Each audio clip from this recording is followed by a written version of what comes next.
One niche that I'm really fond of is watching videos of people from other countries reviewing their trips to Britain. Like live blogging, going into restaurants, all of that kind of stuff. I love it. And I love videos of British cuisine in general. It's so maligned across the entire world. Everybody thinks that British food is terrible. It gives me a lot of joy when people come over and they try the food and it's great. As, you know, people who live in this country will tell you that it is. However, one thing that does bug me slightly is fish and chips. Now, as a northerner, I love chips. Love chips. And I consider it my patriotic duty to tell other people what I think about chips. So many videos about fish and chips, from both British people and tourists alike, always concentrate on the same things. They're looking for that beautiful crackly batter on the fish that just snaps in half when you break it. No, they're looking for perfectly crispy on the outside, fluffy on the inside chips. No, they're looking for a beautiful presentation of the cuisine of Britain. No. Now, I'm not saying that these people are wrong, but they are. And I know a lot of people who are watching this are going to watch this and think, what's he playing at? He's talking rubbish. But that's fine. Because I think chips, fish and chips, chippy tea, is one of those things where everybody's right and everybody else is wrong. So this is the first in a series looking at pieces of British cuisine where everyone's right and everyone else is wrong. I was going to call it Harker's Open and Honest Discussion on the Intricacies of Culture and Cuisine. But YouTube doesn't really like long titles, so instead, Harker on Hot Topics, chips. So here's my theory, right? And it's something that I've spoken to a lot of people about, and they've nearly all agreed, and it's something that's not really represented in reviews of Britain. A chippy tea and pub fish and chips are different meals. They are different things. You should have different expectations and want different things from each of them. When I'm in a pub and I'm after fish and chips, yeah, I like a nice batter. I like a bit of a crackle. I like nice, big, fat chips. Something to dunk them in. But that's the pub. It's not a chippy. When I go to a chippy, I want the chips to be a little bit soggy, a little bit oily. I want the fish not to have a crispy, crackly batter. I want it to have a batter I can nip off and just gnaw on. But most importantly, if I'm going to a chippy, I want it to taste as if it's been deep fried to perfection.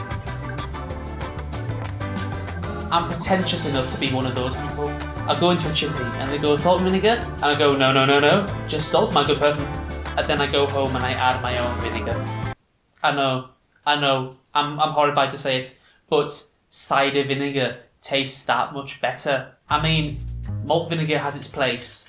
The thing that everyone calls malt vinegar in chippies, but it isn't actually malt vinegar at all, and it's just a lie. But we're all lying to ourselves, and it's okay that we're doing that. That's fine. But getting your own vinegar, wanging that on, it's a different level, it's a different experience. But I will just have malt vinegar if it comes to it. It's grand, I still love it. Things on the side, like mushy peas and baked beans and stuff, I'll only ever consider them if I know the chips are going to be rubbish. If I'm going somewhere where I've got prior knowledge that they're going to be Dove chips, I'll splash out for the mushy peas to give it a bit of respite, you know? And I'm looking at you, chain restaurants, I'm looking at you. I've not had one for years, actually. I can't remember the last time I had terrible chips from a chippy. I can remember the last time I had terrible fish, though. Oh.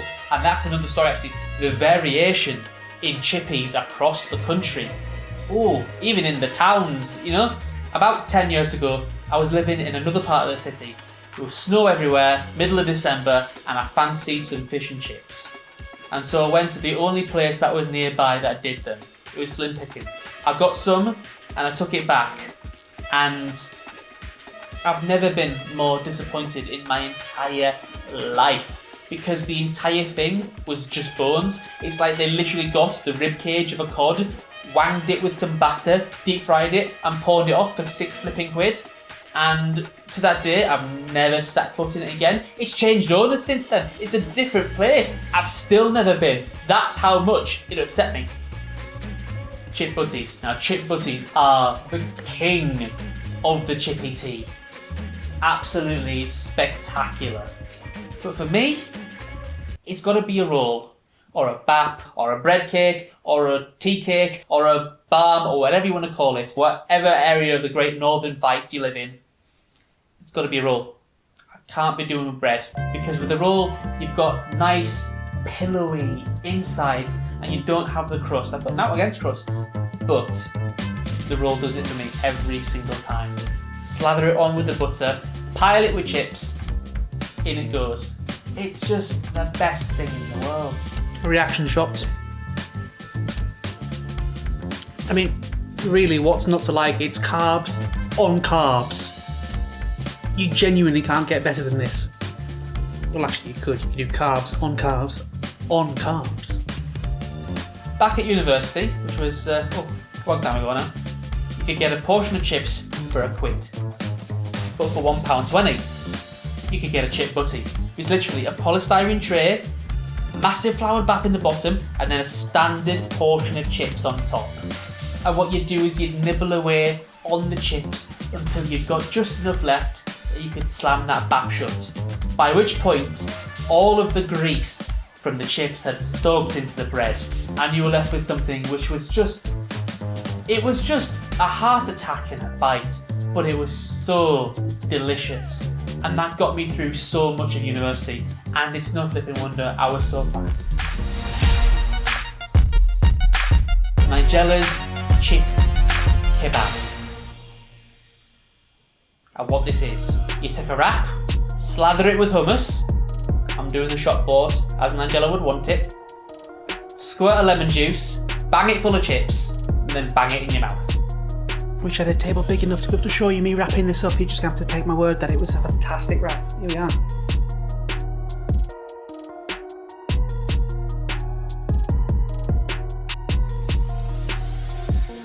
I don't know what Nigella's playing at. I'm not having it. I mean, I'll eat it. It's chips. But I'm not enjoying it that much. The problem is the same problem that existed before. It's shop-bought hummus. It's not good. I can't taste the chips. I can't taste the vinegar. I can't taste the lemon juice. Put a teeny bit more lemon. No difference. About a year and a half ago, it burned down. And I was devastated.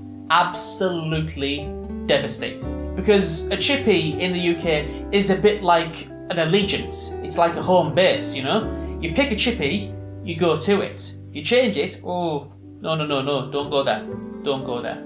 So what was a man to do?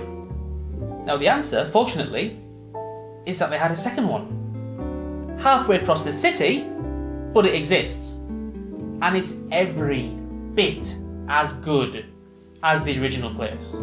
What was shocking was that my wife's Pilates group, a number of them had this as their chippy of choice as well, their home base. And they were all lamenting and asking, where do you go while this chippy's closed? And there was a lot of discussion about where to go, where was good, where was bad. Pro tip, the other one near where I live, it was terrible. I could have told you that. Not one of them knew about the other place. And so they've all been missing out, and I feel sorry for them. We're gonna have to set the record straight. But that just goes to show like how colloquial all of the knowledge around chippies is. Like, it's not exactly like you can go into Google Maps when you first get to a place and go, where's the best chippy in town? Because every chippy's the best place in town. You've got to go in, you've got to ingratiate yourself amongst the people, you've got to find the chippy that works for you. And then, once you're in there, you can figure out where else is good and where else is acceptable. Because I'm fairly certain that Northerners and Southerners have different expectations when it comes to chippies. Or maybe it's not, maybe it's just an individual taste. I don't know. All I know is I like my chips. I like my chips. Exhibit A. The best thing in the world. you heard me.